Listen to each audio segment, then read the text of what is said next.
coming along pretty good. I got the stuff out of the bags. Now I still have to take the bags off because I'm going to change the shocks out to the original shocks because I put shocks on this. And I'll change the pipes out to the original pipes. I put the seat on. I took everything out of the bag. I put all of it. Now all that stuff will fit on the Ultra. So how much money do I have tied up in those items? I had the liners. I got the liners for this. All that stuff will switch over. That's hundreds of dollars that I don't have to put in the other bike because I got starry-eyed and I bought the bike without taking everything out of it. That's a lot of stuff. And like the pipes, I had the same set of pipes, I think, for 4 bikes. So I keep these bikes. The bike I want is a blacked out model, so it's going to have black pipes. And like I said, I get them powder coated. I'm changing the mirrors back over. I took my stuff off the handlebars, back to the original seat. I got to take them vanes off, and then I get into the front of the bike and start on the front of the bike and get the rest of the stuff off the front. But as soon as I get done with these mirrors, I'm going to drop back down and pull the shocks and the pipes off and switch them out. Maybe I'll wait till them last because they're kind of dirty to do that. I'll go back through the front stuff first. Then I'll come back and do the pipes and stuff because that's kind of the dirtiest job that there is. The rest of it isn't that bad. It's not that dirty of a job. So, alrighty, I'm going to move the angle and shoot a different angle so you can see that. So.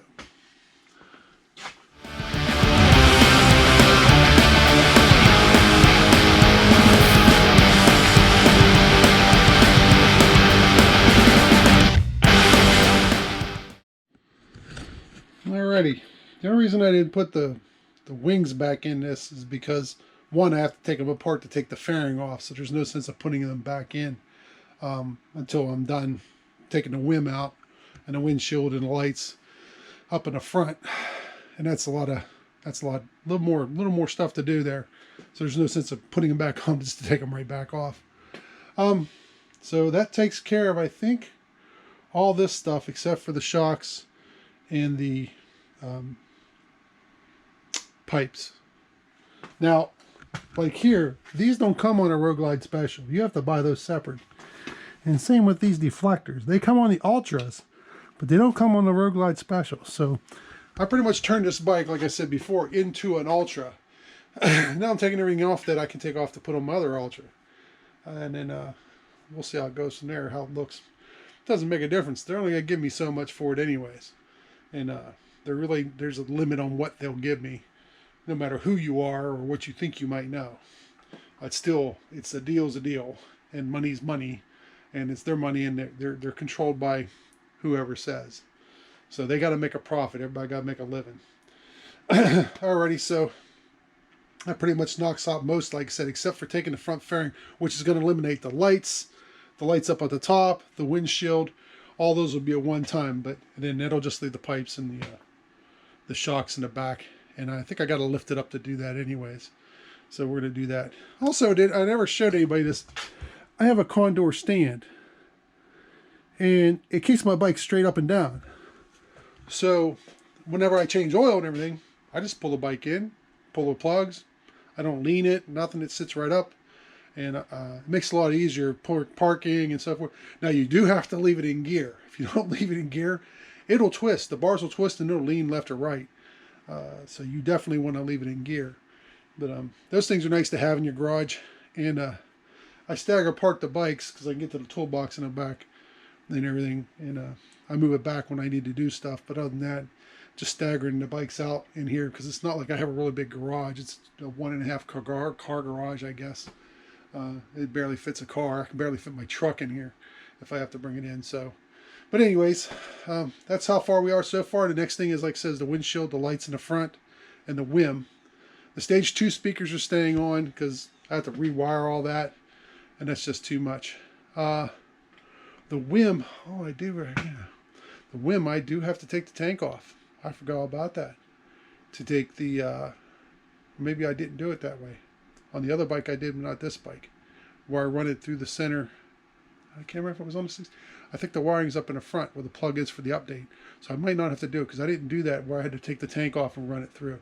I think I'm pretty good with that. I don't think I have to do that. either way, it's still not that big a deal to take the tank off. It's just a little more extra work as usual.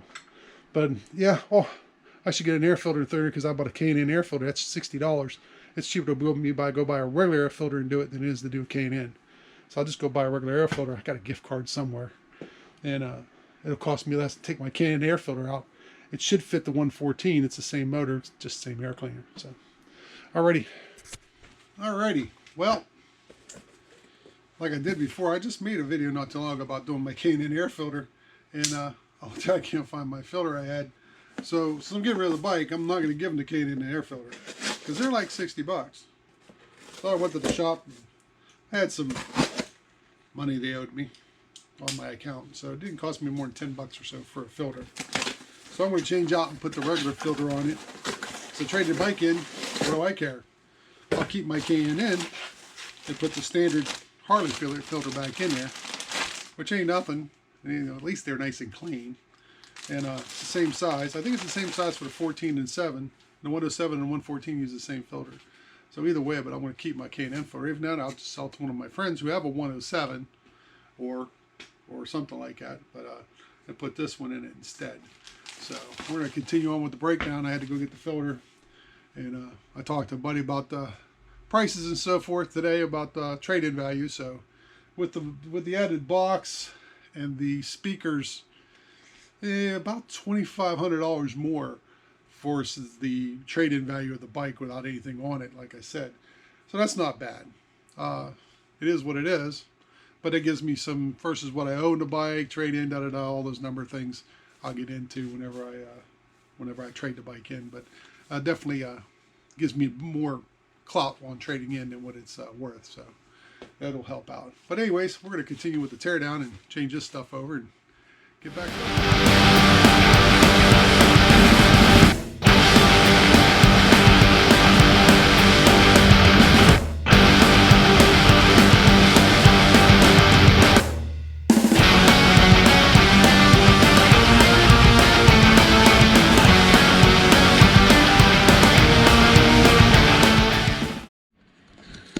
Well, as you can see, it doesn't take long to take that front fairing off. There's only the 2 bolts where the visor is, the bolt here, then the 2 sides for the lights that go in the side down there. And then here's your radio. And the WIM is actually right underneath here. This bolt, I think it was this bolt. One of these 2 boards did that bolt. One of them hold it. This is the antenna. And I have to get back in there what I got to take out. I remember I stuck the wire for the updating up underneath in here, so I can pull it back out relatively easy. I'm pretty sure if I remember right. But anyways, yeah, I'll yank the WIM out. Yeah, it's on that side over there. And then it plugs right into the harness, and there's a harness that comes in and plugs and plug it all back together. It just takes it out of the system, so it won't be in there anymore. It's not cheap. It's like $350 for that thing. So, and they don't give me any extra for it. So I'm going to yank it out because they're going to give me what the book says. So I yank all that stuff out.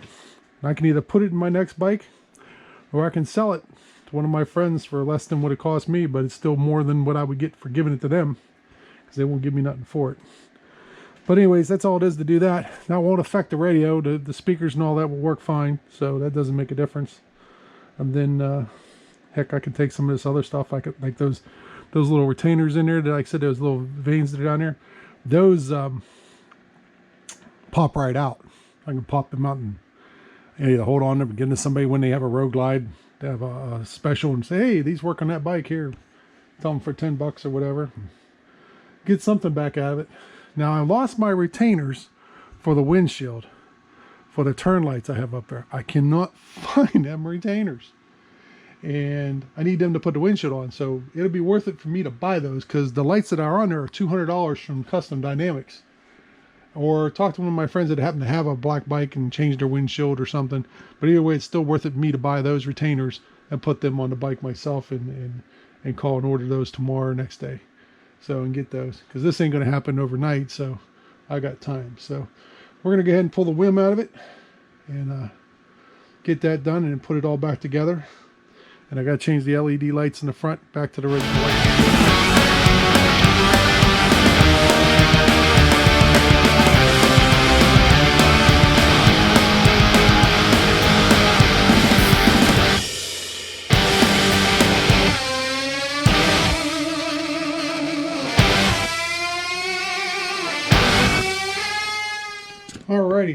just as I feared, I did run that update cable up under the fuel tank. So that's this right here. This is what you plug in the WIM and update it online. So any software updates. So now I got to pull the fuel tank off, which I got to take the connector, 2 bolts up there, this bolt here, and it pretty much comes off. Take this backbone, run this cable back up through, then pull it through to get the harness out for it, and then put it all back together. So when you decide to trade your bike in after you put a lot of stuff on it, a lot of people won't do this because it just takes time. I'm not going to trade it in tomorrow, so it doesn't make a difference. It's like I pulled in and said, yeah, I want that, and then leave everything on it. They're not going to give me none for, like I said, for it anyway. So, but I got time. I got a garage. I can do this tonight. I can do it today. I can finish up today. I can do it tomorrow. I got all week. They're not releasing the bikes till Monday or next Tuesday. So I can take my time taking things apart and getting it all squared away. So when I trade it in, they'll get what I give them, period. But anyways, so that's all I got to do now is go ahead and yank that out of there. That's nothing to change off this. I think I did fill up the tank. Yeah, it's okay. It just pops off. It's not that big a deal. It doesn't leak any fuel. It just makes it heavier to pull around. I'm running around. We're running out of space in the garage to put stuff. I had to take the headlight out because, like I said, I knew that wire went back. I thought I just rolled it up and put it in the back, but I didn't. I ran underneath the tank, so now I got to do all that. But anyways, it is what it is. You do things thinking, hey, you're doing it the right way, and now it bites me in the butt later. Believe me, next time I won't do that. I'll put it somewhere else so I can get to it easier, but I won't have to take the whole tank off to do it. You could roll it up underneath the, like I said, back behind the headlight and leave it there and you'd be fine. But anyways, so that's one of the next major projects. Once I get those done, that's pretty much it. So once that's the big thing is getting that WIM out of there. And then the headlight, the little turn signal lights, changing them back over to regular light bulbs instead of LEDs. And I don't have those little brackets for the lights. I'm gonna have to get them brackets for the bounce your windshield on, the 2 little brackets. I have them somewhere, I just can't find them. So now I'm gonna have to either buy them, because the lights are $200. I'm not buying another set of lights. When I can plug in ones, and there you go. And it's cheaper to buy those little brackets. So that won't be on my thing to do list this week, to order those and get those in before I trade in, or pull them off the other bike and bring it home and switch it out on, or just take them to the windshield and say, hey, put this on there. There you go. That's all you need. But anyways, I'll put the windshield on with the screws to hold it in place, and then I can just do the bracket later. I put the original windshield back on, which is that black little low cut thing. So, and it's not in the box that was in. I know they changed it out for me, but I came home and changed out the lights. I just don't know what to do with the brackets. I'm pretty good about putting things back in boxes and keeping them for later, because I know I'm going to take them off. But I'm just not finding them. All right, well, we're going to get back to taking the tank off. So now you get a bonus. We're going to sit here and watch me take the fuel tank off, I guess. Something else. They'll come up from the other angle or something there. And do that through time lapse.